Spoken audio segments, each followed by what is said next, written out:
Semuanya, perkenalkan saya Yeremia Eka Wahyudi dengan NRP 3124600067. Di sini saya akan mendemokan percobaan praktikum pada mata kuliah praktikum sistem operasi dengan materi pemrograman Shell 1. Baik, kita akan melakukan percobaan satu yaitu membuat shell script. Di sini saya telah membuat file proposal1.sh dengan editor Nano. Di sini kita menambahkan shebang di paling atas dan mengisi variabel satu dengan karakter X, variabel 2 dengan nilai 8. Di sini kita akan menjalankan program tersebut dengan perintah titik spasi nama program. Di sini tidak akan terlihat keluaran apapun karena kita tidak menambahkan perintah untuk mengambilkan isi dari variabel pada isi file atau program tadi.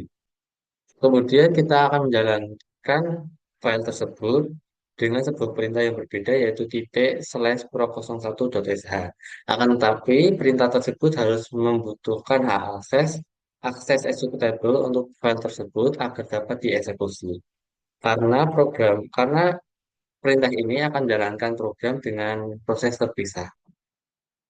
Kita lihat sebelum dikasih akses executable, apakah bisa? Di sini terlihat permission denied. Coba kita tambahkan hak akses executable pada program 01 Jasa. Di sini dapat berjalan. Kemudian untuk mengecek hasil eksekusi dapat diketik echo spasi dolar nama variabel yang ada di program tadi.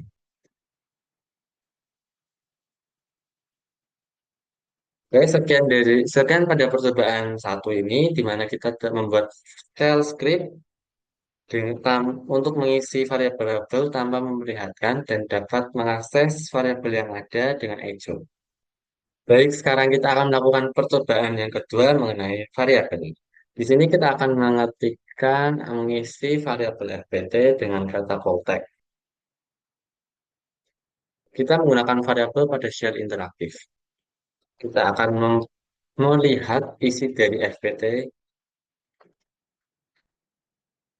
Variabel pada Linux ini bersifat case sensitif. Jadi perbedaan besar kecilnya huruf akan mempengaruhi dari isi variabel tersebut. Kemudian terdapat pemisahan dua kata. Apabila kita mengisi variabel dengan lebih dari satu kata, kita wajib menggunakan spasi dan jangan lupa petik dua untuk mengisyaratkan bahwa yang berada dalam titik petik dua itu merupakan isi dari variabel yang akan kita isikan. Apabila kita tidak menggunakan petik dua, maka kata setelah kata pertama akan dianggap sebagai perintah pada Linux.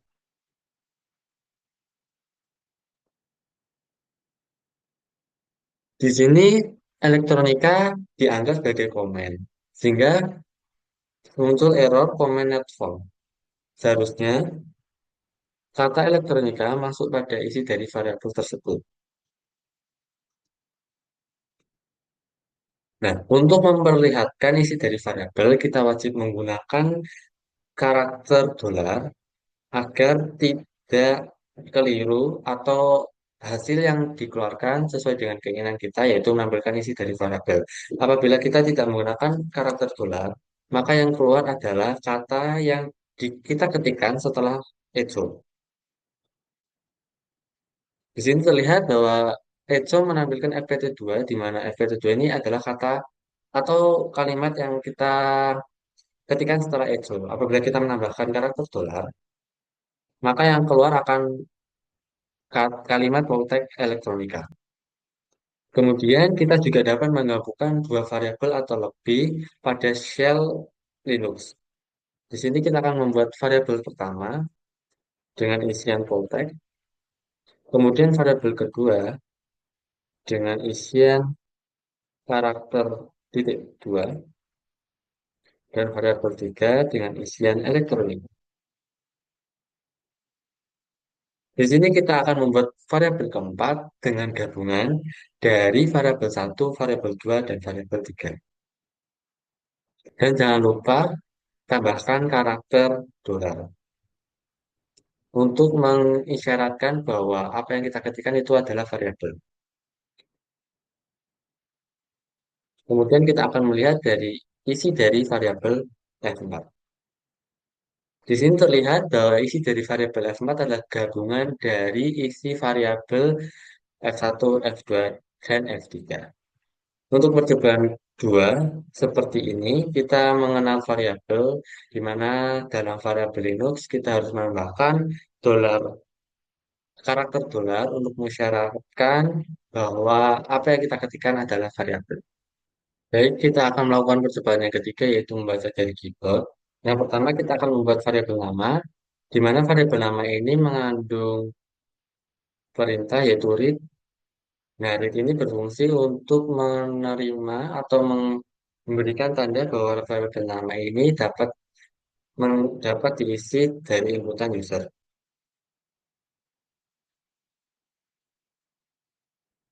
Ya, sesuai dengan tujuannya atau fungsinya bahwa read menerima inputan dari user dan mengassign inputannya ke dalam variabel nama. Kemudian kita akan membuat file nanoproc02.sh di mana pada file ini akan meng- menerima inputan nama dengan read dan memasukkan ke dalam variabel nama, alamat, dan kota, lalu ditampilkan pada hasil adalah dan memanggil variabel nama, variabel alamat, dan variabel kota. Saya telah membuat filenya. Nah, di sini kita menuliskan Sebang, lalu menampilkan keterangan dari variabel atau keterangan apa yang akan diisi, seperti nama Anda, alamat kota, dan menampilkan hasil Anda. Ada hasil adalah nama alamat di kota. Kita akan mencoba jalankannya. Kita memberikan masukan. Hasil akhir sesuai dengan apa yang kita inputkan, akan tetapi hal ini kurang rapi karena kita memasukkan isi variabel di bawah keterangan. Apabila kita ingin memasukkan nilai variabel di samping keterangan, kita dapat menambahkan opsi main end setelah perintah echo.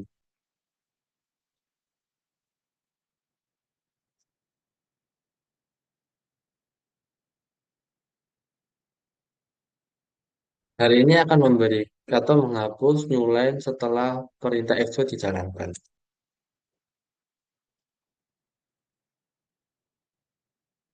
Hasil akhir akan tetap sama, akan tapi hal ini lebih rapi, dia enak dilihat dibandingkan yang pertama tadi. Kemudian kita dapat mengisi variabel dengan nilai kosong yang dapat dinamakan variabel kosong dan tidak mempunyai nilai. Variabel ini didapatkan atas assignment dari user ataupun penginisialisasian dari sejak awal disengaja maupun tidak sengaja tanpa nilai. Sebagai contoh, kita akan membuat variabel nama, akan tetapi kita tidak akan mengisi nama seperti tadi, kita langsung menekan tombol enter. Hal ini akan mengakibatkan isi dari variabel nama akan menjadi kosong. Dan kita dapat melakukan assignment sejak awal untuk melakukan variabel kosong ini, membuat variabel kosong ini. Sebagai contoh, kita akan membuat variabel A dengan nilai kosong dan variabel B nilai kosong ditambahkan petik 2 tanpa isi. Dan lalu membuat variabel C dengan isi dari variabel A dan variabel B. Kosong karena kita memang tidak mengisinya. Dan kemudian variabel ini juga dapat diisi dengan hasil eksekusi dari sebuah perintah. Pada contoh di bawah ini, kita akan melihat hasil eksekusi dari perintah BWD, di mana akan memperlihatkan home directory dari user yang aktif saat ini.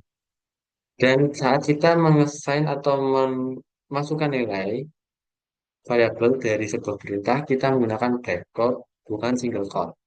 di mana black box ini terletak di atas tab. Kita akan mencoba membuat file here dan diisi dengan hasil eksekusi dari perintah BGT. Hasilnya sama dengan perintah BGT. Kemudian kita akan membuat sebuah file yang bernama prop3.sh. Dan saya sudah membuatnya. Di sini kita akan menerima inputan dari sebuah perintah yang bernama WMI, di mana WMI ini akan memberikan hasil user yang sedang aktif atau yang sedang login saat ini.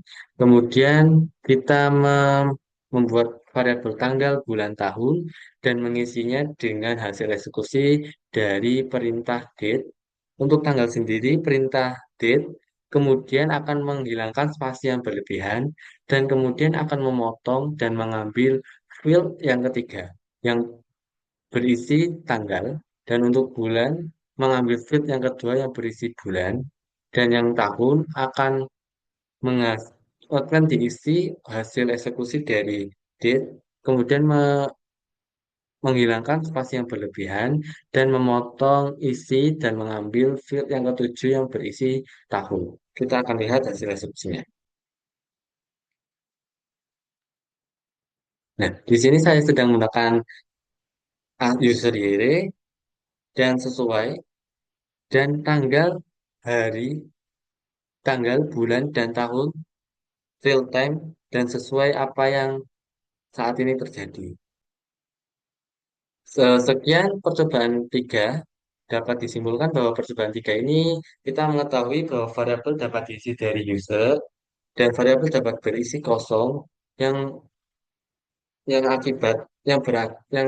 merupakan akibat dari pengisian user ataupun penginisialisasian dari awal, dan kita dapat mengetahui bahwa variabel dapat diisi dari hasil sebuah perintah. Baik, sekarang kita akan melakukan percobaan yang keempat, yaitu mengenai parameter. Di sini kita akan membuat file program yang bernama pro4, dan saya sudah membuatnya.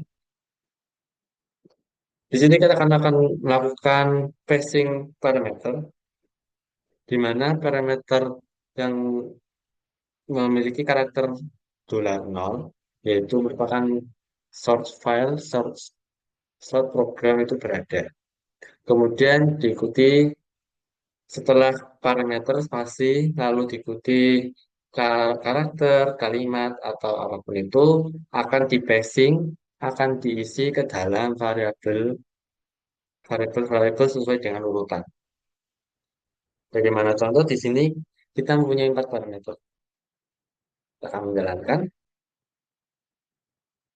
akan menjalankan, tanpa parameter apapun sehingga akan menampilkan source filenya saja. Kemudian kan kita akan mengisi dua parameter, yaitu Amir dan Hasan. Nah, terlihat bahwa Amir dan Hasan akan diisi ke dalam parameter sesuai dengan urutannya. Kemudian kita akan mengisi 4 parameter, dan terlihat bahwa isi dari parameter sesuai dengan urutan setelah nama file yang dieksekusi. Apabila kita mengisi lebih dari jumlah parameter yang disediakan, bagaimana ya? Eh, Kata atau karakter apapun setelah jumlah parameter yang ditentukan, maka tidak akan dimasukkan dalam parameter sehingga tidak tercantum atau terbuang. Kemudian kita akan mengedit file program keempat dengan menambahkan jumlah parameter yang diberikan.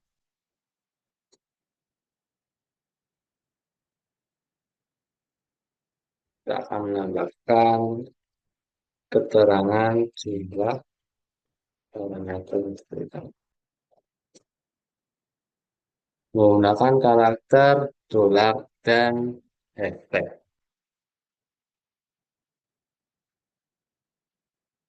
Di sini jumlah parameter yang diberikan adalah kosong karena parameter 0 tidak dianggap sebagai parameter, Dan parameter yang dihitung adalah dimulai dari parameter satu hingga parameter yang ditentukan atau parameter yang terisi.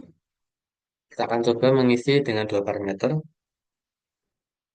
dan dapat terlihat bahwa jumlah parameter yang diberikan adalah dua sesuai dengan apa yang telah kita assign.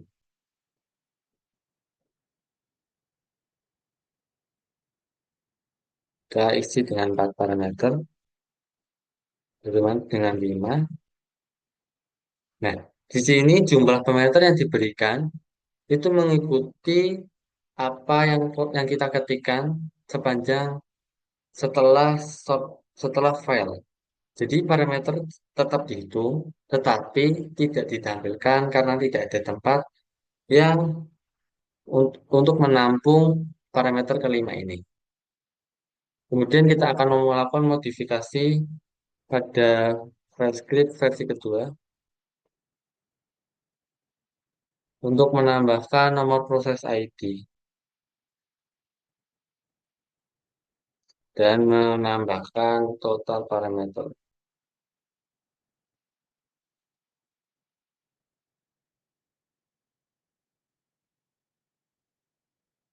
Jadi kita akan konsisten dan mengeksekusi dengan 4 parameter.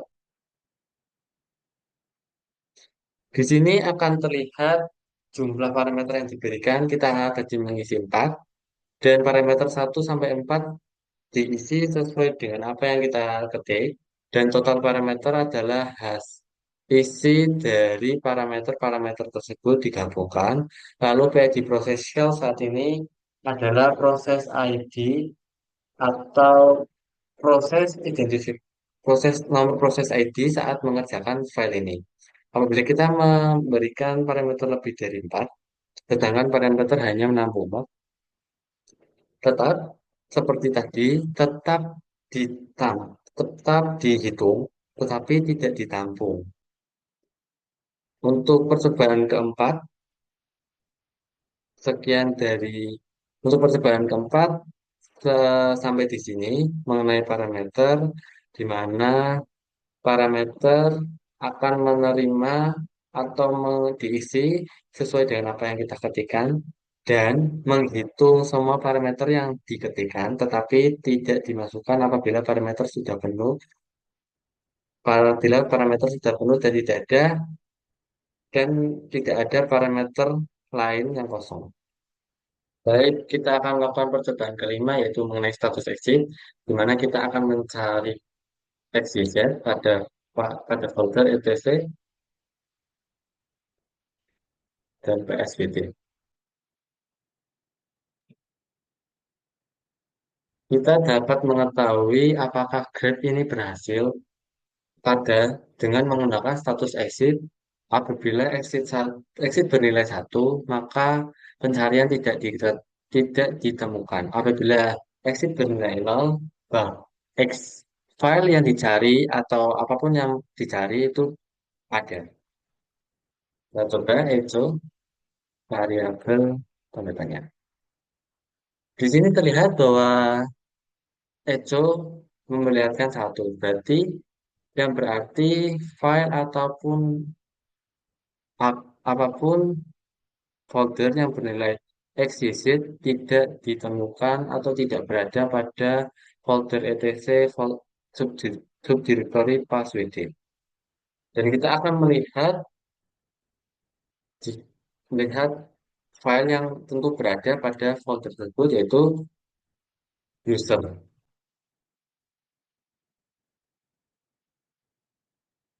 Di sini terlihat bahwa grep memperlihatkan atau melihatkan hasil dan menemukan kata yere.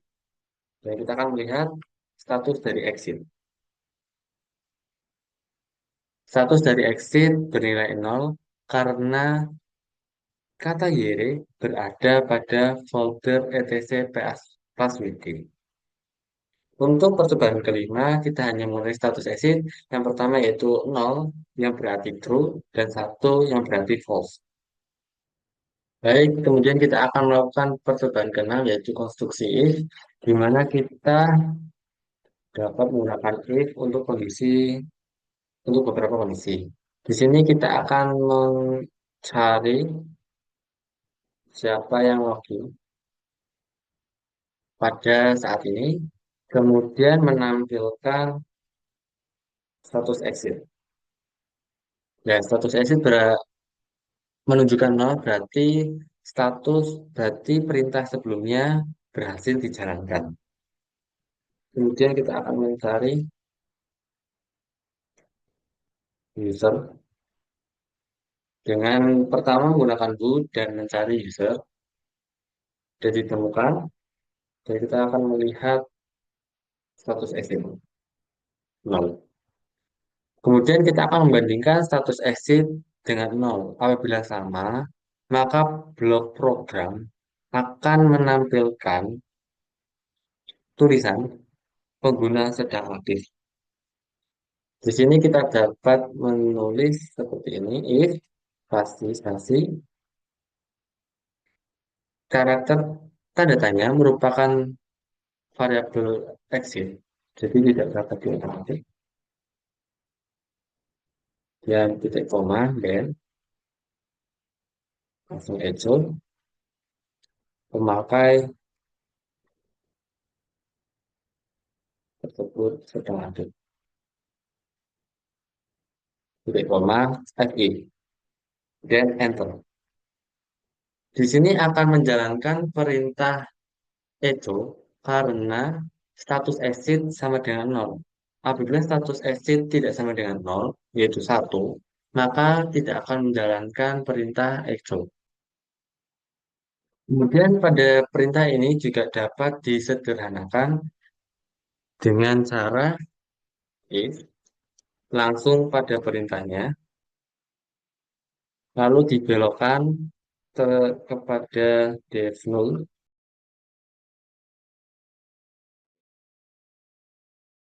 Di sini akan memperlihatkan kita tak membandingkan status exit, tapi melainkan menggunakan perintah langsung lalu dibelokkan ke folder def null. Apabila benar, nanti akan mengerjakan perintah echo. Untuk percobaan keenam, memperkuat dasar if pada pemrograman shell satu ini. Jadi, if if pada pemrograman shell berbeda dengan pemrograman pada bahasa C karena menggunakan then. Jika kondisi benar, kemudian lakukan perintah setelah then. Lalu diakhiri dengan FI untuk menutup condition untuk konstruksi if ini. Baik, untuk yang terakhir kita akan melakukan percobaan yang ketujuh yaitu mengenai konstruksi if dan else. Di sini kita akan membuat file program proc5.sh dan saya sudah membahasnya. Di sini kita akan melakukan atau menggunakan read name read nama untuk mencari user yang akan dicek sedang aktif atau tidaknya. Di sini diberikan keterangan kita harus masukkan nama pemakai atau nama pengguna, lalu nama itu diambil dari user dan digunakan sebagai condition pada if who grade variabel nama, isi variabel nama lalu dibelokkan def null. Jika perintah ini berhasil, maka then echo nama variabel nama sedang aktif. Apabila status exitnya nanti 1 akan mengerjakan bagian dari else. Kita akan coba, kita akan coba, kita akan coba menggunakan Yere, nama pemakainya Yere. Yere sedang aktif. Dan kita akan mencoba menggunakan user lain seperti Ega. Ega tidak aktif karena saat ini yang sedang mengaktif merupakan user Yere. Jadi kita dapat menggunakan isi variabel untuk dijadikan sebuah parameter mengenai kondisi yang akan dicek pada if else. Jadi if else menggunakan isi dari variabel yang telah diinputkan dari pengguna maupun yang diisikan dari kita sendiri ataupun hasil dari perintah yang ada pada Linux. Dan jangan lupa, pada setiap penggunaan if dan else, akhir if harus ditambahkan dari fi sebagai kebalikan dan penutup dari condition ini. Baik, demikian demonstrasi praktikum 6 mengenai pemrograman shell.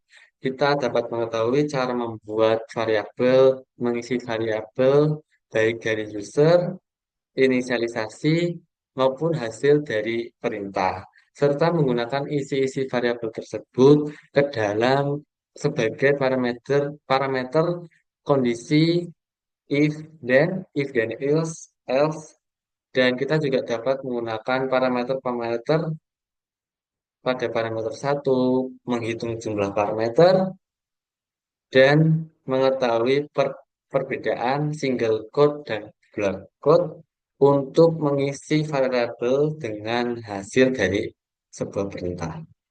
Demikian yang bisa saya sampaikan, saya demokan. Mohon maaf apabila ada kesalahan kata, kekurangan kata, pemaparan yang tidak teratur.